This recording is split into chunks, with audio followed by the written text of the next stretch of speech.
Hello बच्चों, hope you're all well. So this video is about your project file. So as the summer vacation has already started, तुम सबको holiday homework में project file मिला होगा and practical file मिला होगा, and a lot of you were confused about how to go, how to choose a disorder, what all steps to take and everything. So I thought I'll make a video. Although I already have a video on this particular topic on my page, but एक और थोड़ा सा detailed है, थोड़ा सा step by step इसमें explain किया है कि how to choose a disorder, what all headings and subheadings to write in your file. So stay with me until the end. I'll explain every step. I'll explain कि file में लिखना कैसा है. I also show you the file. एक दो sample file दिखा दूंगी अलग अलग डिसऑर्डर्स पे, सो यू नो कि किस तरह से उसको स्ट्रक्चर करना है.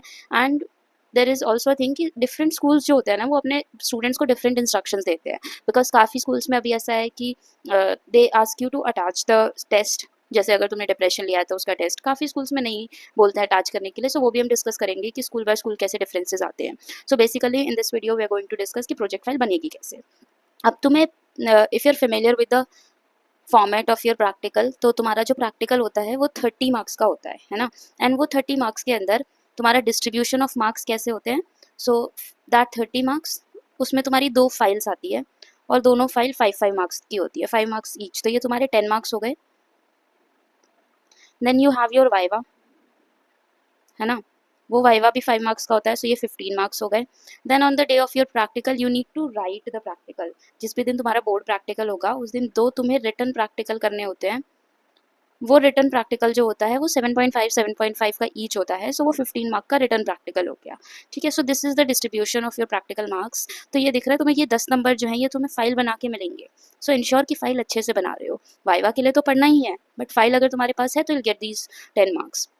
ठीक है. अब इसमें एक तो तुम्हारी प्रैक्टिकल फाइल है, वो ऑलरेडी मेरे पेज पे तुम जाओ, there is a playlist of practicals. उसके अंदर सारे प्रैक्टिकल्स एक्सप्लेन किए हुए हैं, कौन सा प्रैक्टिकल कैसे करना है, स्कोरिंग क्या है, क्या क्या लिखना है, फाइल में कंटेंट क्या जाएगा, एवरीथिंग इज गिवन देयर. और अगर उसमें ऐसा कोई तुम्हारी फाइल के अंदर ऐसा कोई प्रैक्टिकल है जो उस वीडियो लिस्ट में नहीं है, तो you can tell me, I will make video for you. ठीक है. क्योंकि तुम्हारे 8 प्रैक्टिकल्स होते हैं टोटल, जिसमें से 5 ही लिखने होते हैं. And every school chooses the practical जिसकी उनके पास वो होती है, टेस्ट होता है, मैनुअल होता है. सो ज़रूरी नहीं है सारे स्कूल में सेम 5 प्रैक्टिकल्स होंगे. तो अगर तुम्हारा कोई प्रैक्टिकल उसमें मिसिंग है तो you can let me no.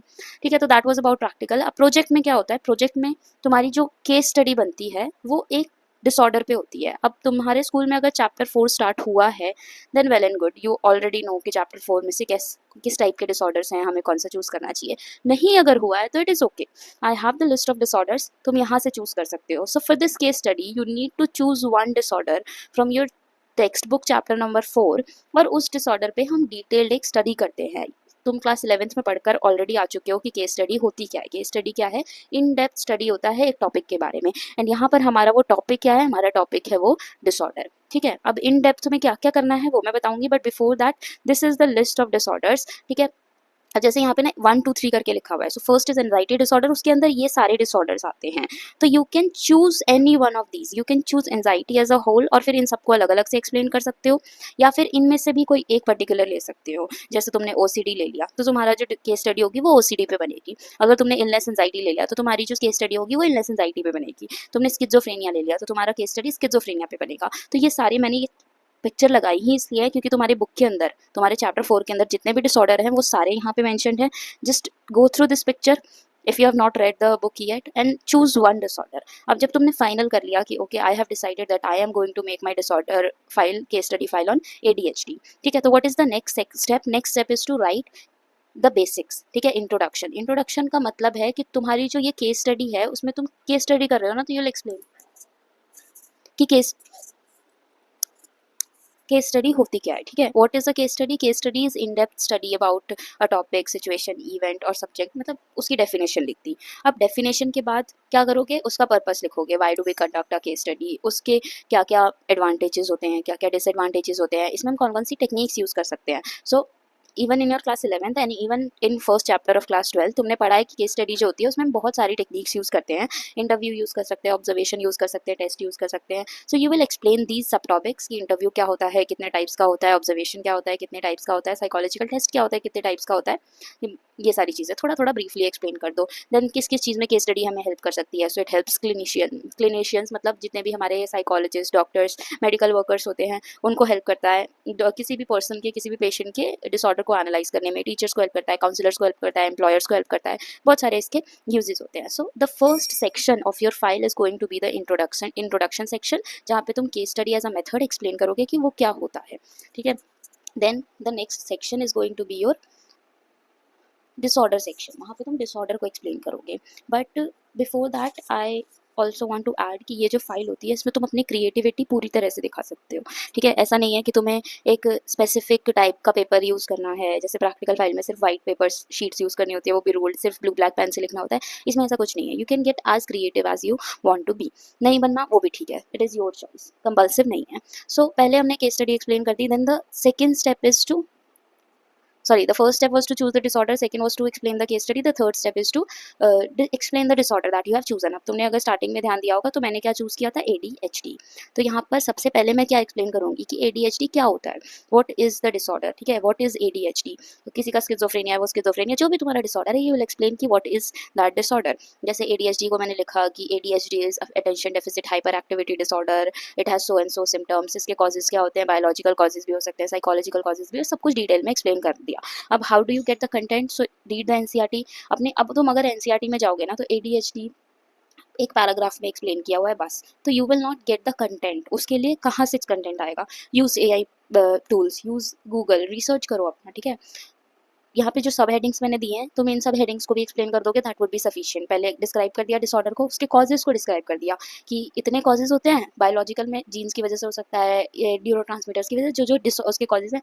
Then types की ADHD के भी टाइप्स होते हैं, जैसे ADHD अटेंशन टाइप होता है, हाइपर एक्टिविटी टाइप होता है, इम्पल्सिविटी टाइप होता है। तो जो भी तुम्हारा डिसऑर्डर है, अगर उसके टाइप्स हैं तो टाइप्स लिखो, नहीं है तो it's okay, leave that. Then symptoms लिखो कि अगर किसी को ADHD है तो उसके सिम्टम्स क्या होंगे।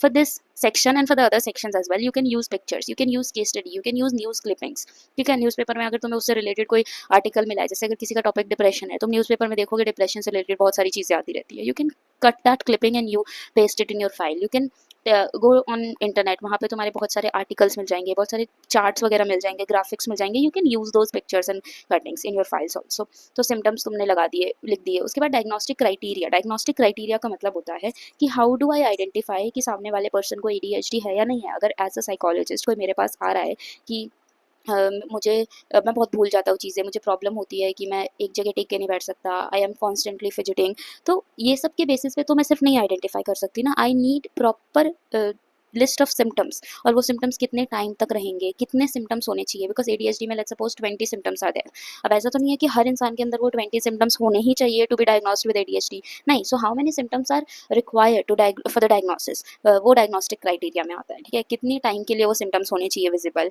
किस तरह से वो पर्सन, मतलब डिफरेंसेस क्या क्या होते हैं। सो इसके लिए we have 2 books, we have 2 manuals, DSM and ICD। DSM दोनों के अंदर list of symptoms and diagnostic criterias होते हैं टू एक्सप्लेन कि डिसऑर्डर कैसे होता है, कब क्या क्या डिफरेंसेस आते हैं, how can you identify it. Then treatment की, अगर ADHD है किसी को तो how can you treat it, medicine हो चाहिए होंगी, थेरेपी चाहिए होगा, दोनों चाहिए होगी। थेरेपी में भी कौन से टाइप की थेरेपी, मेडिसिन में कौन से टाइप की मेडिसिन, इसके अलावा कोई और ऑल्टरनेटिव है या नहीं है, तो ट्रीटमेंट प्रोसेस लिखोगे। And lastly this is optional, you can include a specific example, a short paragraph about a fictional और रियल पर्सन। जैसे तुमने कोई मूवी देखी हो, उसमें तुम्हारा डिसऑर्डर उस एक्टर ने शो किया हो या मूवी में शो किया हो, you can show that also, you can write that also, या उसकी क्लिपिंग लगा दो। Now for this section you will have to research, you will have to collect the content from various sources. उसके बाद the fourth step is, इतना कर लिया, इतना थ्योरेटिकल था, ठीक है, इसमें तुम्हें कुछ ऐसे अभी तक परफॉर्म नहीं करना था, कंटेंट निकालो, लिखते जाओ फाइल में।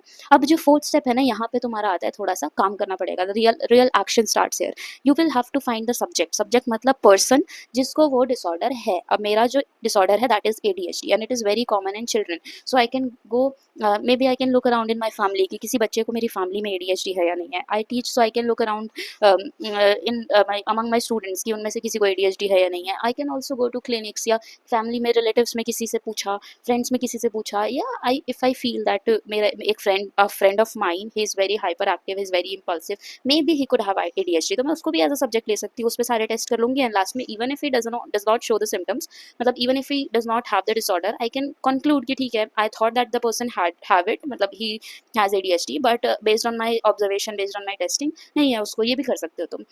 And a lot of children ये सोचते हैं कि how do we find a real person, अगर रियल पर्सन नहीं मिल रहा तो क्या हम कोई फिक्शनल कैरेक्टर ले सकते हैं? तुम ले सकते हो, but write it as a real person, ठीक है? Don't tell the examiner that it is based on a fictional story or it is based on a fictional character. Tell them कि it is a real person, थोड़ा सा उसको modify करो. You can take inspiration, you can, है ना, from a fictional story, from a fictional character, from a fictional case study, but उसको थोड़ा सा change करके, modify करके ऐसे लिखो that it was a real person, you actually interacted with a real person. So find a subject, identify the person who has been diagnosed with that disorder, or if not diagnosed तो तुम्हें ऐसा लगता है that the person might be going through this disorder, ठीक है? अब ये कहाँ से मिलेगा? एज आई सेड कि रिलेटिव हो सकता है, पेशेंट क्लिनिक वगैरह में से ढूंढ सकते हो, या अपने स्कूल में काउंसलर के पास जाओ, उससे पूछो कि तुम्हारे डिसऑर्डर से मतलब obviously she will not tell you because थोड़ा सा प्राइवेसी कंसर्न आ सकता है, but still you can try. तो काउंसलर से पूछो, अपने आसपास फ्रेंड्स को देखो, ऑब्जर्व करो, स्कूल में कोई ना कोई मिल ही जाएगा, ठीक है? Then before starting with this case study, take consent from them, verbal, written, कोई सा भी consent low, but consent low. Tell them that it is for educational purpose and that everything, every detail that you share will be kept confidential, किसी के साथ वो share नहीं किया जाएगा. I'll not mention your name, I'll only write initials या code ऐसे करके. तो उनको बोलो कि कंसेंट ले लो बेसिकली, ठीक है? And do not force anyone, उनकी प्राइवेसी को रिस्पेक्ट करो. अब the next step, once you have identified the subject, उसके बाद हम केस स्टडी कंडक्ट करते हैं. अब केस स्टडी कंडक्ट कैसे करते हैं? So we use 3 methods. पहला है तुम्हारा इंटरव्यू. तो इंटरव्यू में हम किसका इंटरव्यू लेते हैं? इंटरव्यू में हम इंटरव्यू लेते हैं सब्जेक्ट का, ठीक है? जो तुमने इंसान चूज किया है ना, जिसको वो डिसऑर्डर है, उसका इंटरव्यू लोगे. बट उसके साथ साथ एक फैमिली मेंबर का भी इंटरव्यू लोगे. Why? Because if a person is going through some mental condition, if a person is suffering from some psychological disorder, you can not rely completely on that person for any factual information. So उसको verify करने के लिए you need to take consent from a family member. Right now, how what kind of questions do you ask? So तुम जो भी disorder तुमने लिया है उसके सिम्टम्स देखो, ठीक है? और उसी सिम्टम्स को क्वेश्चंस के फॉर्म में लिख लो और उनसे पूछ लो. If you can not do it yourself, ask chat GPT or any AI tool to give you a list of questions for interview specific to this disorder. You can take help from your teacher, you can take help from internet, और ढूंढ सकते हो 10 question, 5 question निकाल लो and उन question को तुम verbatim form में लिखोगे. सो जो भी तुमने क्वेश्चन पूछा सामने वाले पर्सन से उसको लिखोगे, देन उसने जो रिप्लाई दिया उसको एज इट इज लिखोगे. जैसे मेरा जो सब्जेक्ट है उसको एडीएचडी है. अब एडीएचडी अगर उसको है तो ही विल, एडीएचडी का एक सिम्टम क्या होता है? Forgetfulness. So I will ask him, do you constantly lose things? उसने बोला, उसने जो भी रिप्लाई दिया वो मैंने पूरा वर्ड टू वर्ड लिख दिया. फिर नेक्स्ट क्वेश्चन मैंने पूछा, how often do you find yourself switching from your hobbies or areas of interest, like can you stuck to one hobby for a longer stretch of time? उसने जो भी मुझे answer दिया, I wrote it in the verbatim form exactly word to word. So ऐसे करके तुमने questions लिखे and ensure that these questions are open ended. उसमें वो एक्सप्लेन कर रहा है, बिकॉज तुम्हारे पास सब्जेक्टिव क्वेश्चंस पूछने का ही मौका है इंटरव्यू में. ऑब्जेक्टिव के लिए तुम्हारे पास टेस्ट है ना आगे. So keep them open ended और उसको वर्बेटम फॉर्म में लिख लो. Same with the family members. अगर सब्जेक्ट एडल्ट है तो उसके पेरेंट्स, स्पाउस ले सकते हो. माइनर है तो उसके अगेन फ्रेंड्स, पेरेंट्स, कोई भी ले सकते हो एंड उसके साथ इंटरव्यू कंडक्ट करो. दिस इज एन एग्जाम्पल कि ये किसका एग्जाम्पल है? When did you first notice changes in your sleep? अलग अलग डिसऑर्डर, डिप्रेशन में हो सकता है, एंजाइटी में हो सकता है. उसने एक्सप्लेन करना शुरू करा कि 3 दिन से मैं सोया नहीं या ऐसे कुछ, तो वो एग्जैक्टली लिख दिया.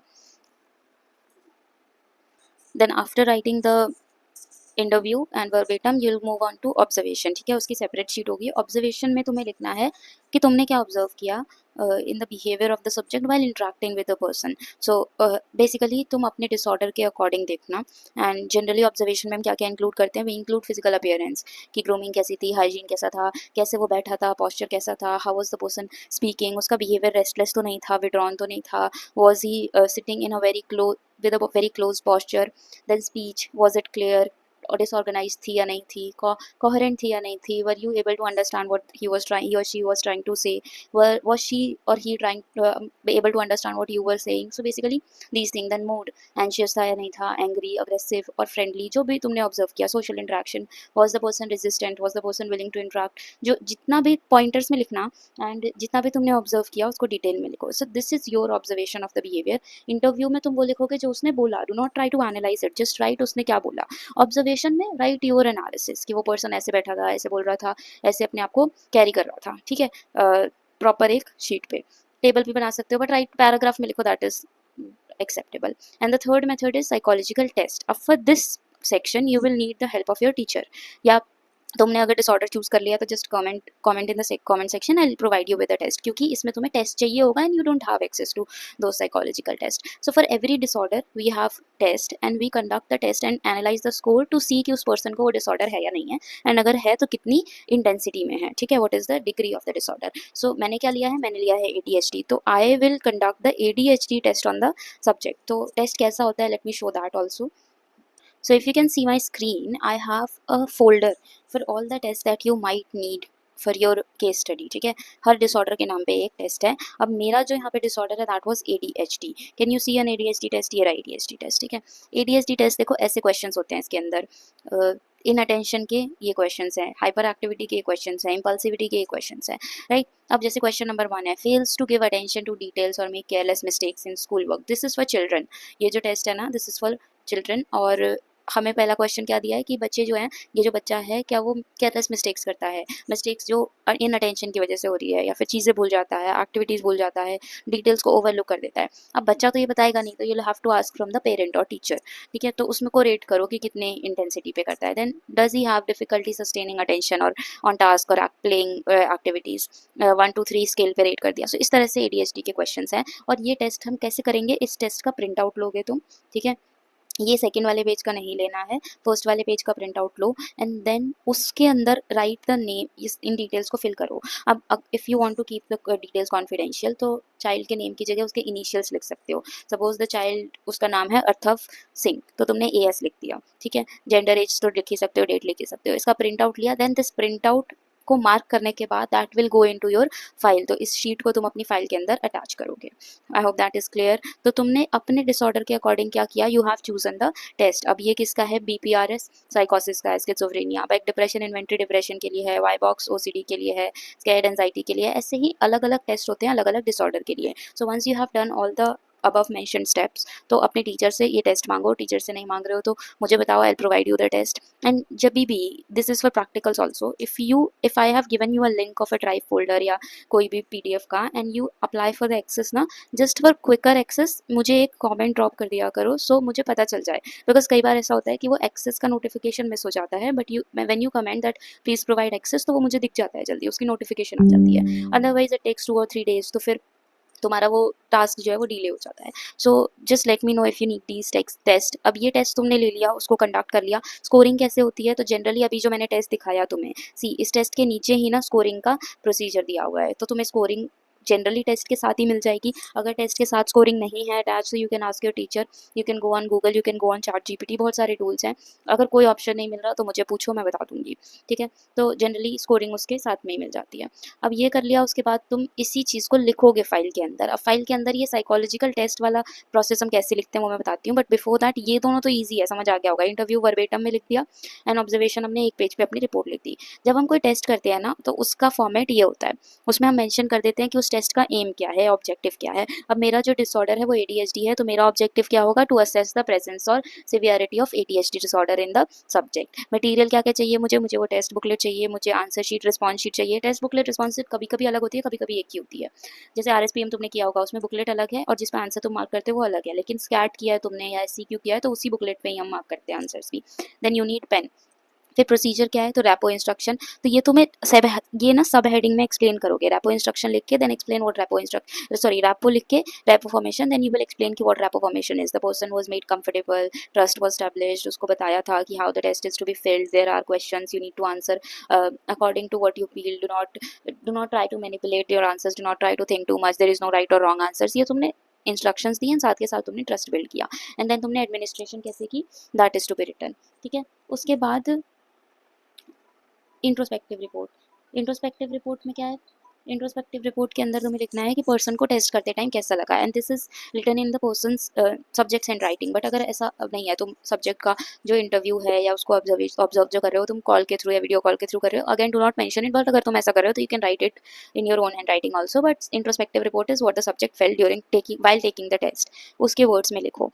ठीक है, स्कोरिंग कैसे करनी है, इसी चीज़ को ब्रीफली लिख के एक्सप्लेन कर दो. एंड इंटरप्रिटेशन, तुम्हारा जो स्कोर आया है, जैसे कि यहाँ पर हम देख सकते हैं कि लेट्स से 20 तक का जो स्कोर होता है दैट इज माइल्ड, सो तुम्हारा सब्जेक्ट जो है उसका स्कोर आया 25, तो यूल से कि मॉडरेट एडीएचडी है उसको ऐसे। एंड रिजल्ट इन कंक्लूजन बता दिया कि based on the test the subject shows symptoms of ADHD and the subject has is diagnosed with ADHD, can be diagnosed. ठीक है, लास्ट हम कंक्लूजन लिखते हैं। अब ये कंक्लूजन जो होगा ना, अभी तक तुमने जितना भी किया है उसके बेसिस पे होगा। सो तुम इंटरव्यू को भी एनालाइज करोगे, ऑब्जर्वेशन को भी एनालाइज करोगे एंड टेस्ट रिजल्ट को भी एनालाइज करोगे, and then you will combine the findings from all the methods and write your conclusion ki based on my observations, based on the test scores, based on the interview, the subject shows symptoms of ADHD and the intensity is mild, moderate, whatever it is. So that is conclusion and it should be detailed. जितना ज़्यादा detail होगा उतना अच्छा है। ठीक है, अब conclusion को तुम कैसे डिटेल बना सकते हो? Try to answer these questions कि तीनों सोर्सेज में से तुम्हें क्या क्या इंटर कनेक्शन दिख रहा है। देन सी कि सब्जेक्ट जो है वो डिसऑर्डर के क्राइटेरिया को मैच कर रहा है या नहीं कर रहा है। You can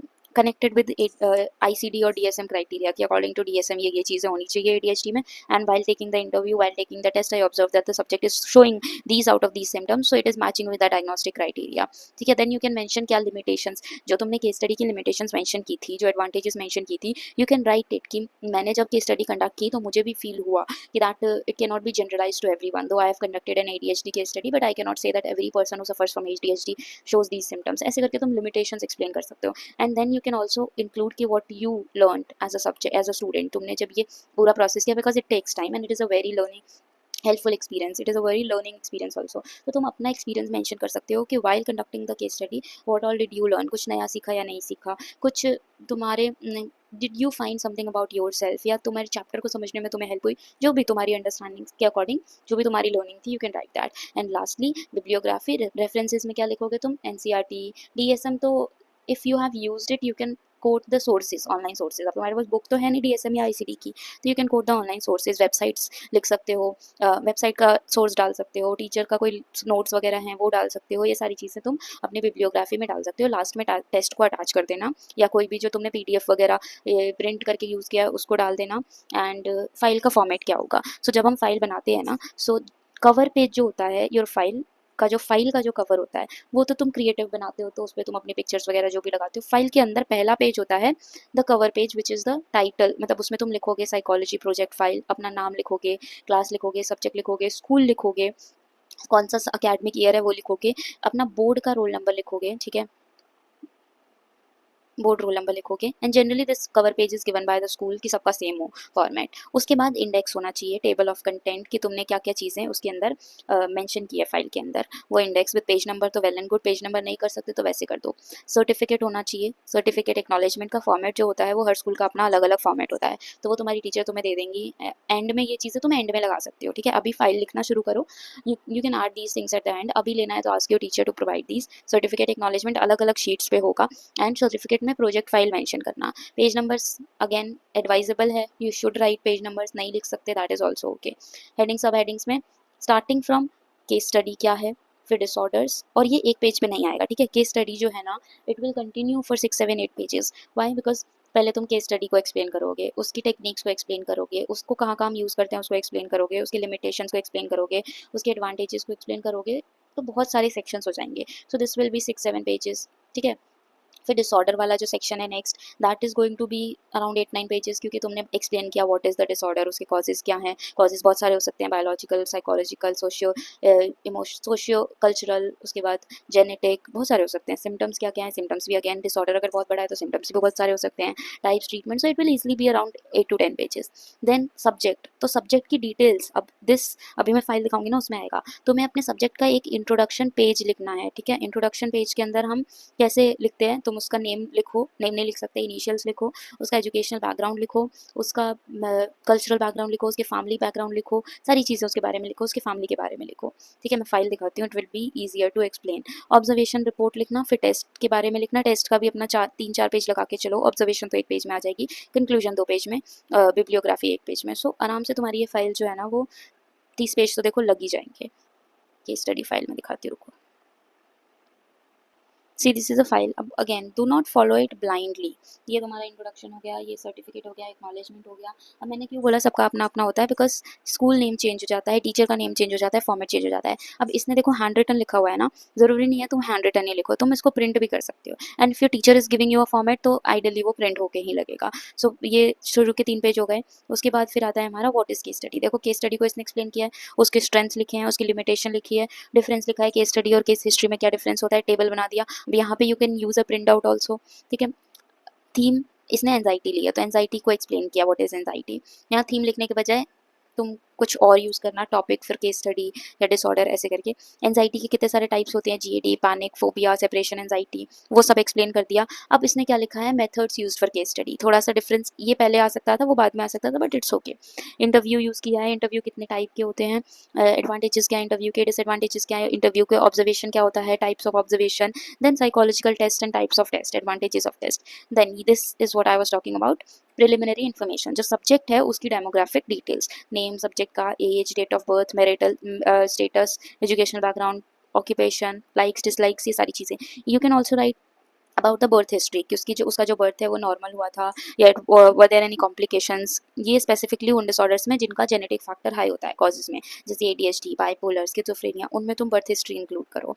reason for consideration, why have you chosen this topic, why have you chosen that subject, ये सारी चीज़ें. ठीक है. Family tree again completely optional, नहीं कर सकते मत करना. बट केस हिस्ट्री, अब यहाँ से तुम सब्जेक्ट की केस हिस्ट्री एक्सप्लेन कर रहे हो कि जो सब्जेक्ट है उसको क्या प्रॉब्लम है, उसका बैकग्राउंड क्या है, कब से शुरू हुई उसको वो प्रॉब्लम, कैसे तुमने उसको कॉन्टैक्ट किया, प्रेजेंटिंग कंसर्न क्या है, बिना कॉज के रोने लगती है, कॉन्स्टेंटली उसको डर रहता है कि कुछ बुरा होगा, nervousness, palpitations etcetera. Medical history लिख दी कि कोई बायोलॉजिकल रीजन कॉज तो नहीं है, उसको कोई प्री एग्जिस्टिंग डिसऑर्डर, डिजीज़ तो नहीं है, वो सारी चीज़ें. फैमिली के साथ रिलेशनशिप कैसे हैं, फैमिली में कौन कौन है, बच्चों के साथ रिलेशनशिप कैसे है, if there are children, parents के साथ कैसे हैं, if there parents. Then interview.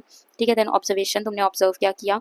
Then बाकी लोगों के साथ कि उसके फैमिली मेम्बर्स के साथ उनका इंट्रैक्शन कैसे ऑब्जर्व किया. देन एंजाइटी है तो she has conducted SCAT. Very good. दोनों, तुमने कुछ नया करना ही नहीं पड़ा, जो तुमने प्रैक्टिकल फाइल में किया है वही यहाँ पे कर लिया, स्कैट लगा दिया यहाँ पे. देन एनालिसिस, स्कैट का एनालिसिस. अब देखो स्कैट जब तुम शुरू कर रहे हो ना, प्रॉपर एक सेग्रीगेशन आ गया कि यहाँ से हमने टेस्ट शुरू किया है, फिर टेस्ट लगा दिया, ये तुम लास्ट में भी लगा सकते हो. बट जब टेस्ट कर रहे हो तो you will start by explaining कि टेस्ट का पर्पस क्या है, एंड देन उसको एनालाइज करोगे स्कोर्स को, फिर उसका रिफ्लेक्शन की लर्निंग, एंड देन ओवर. अब एक और, ये जो फाइल थी ये कम्प्लीटली सिंपल फाइल थी. एक और फाइल दिखाती हूँ मैं.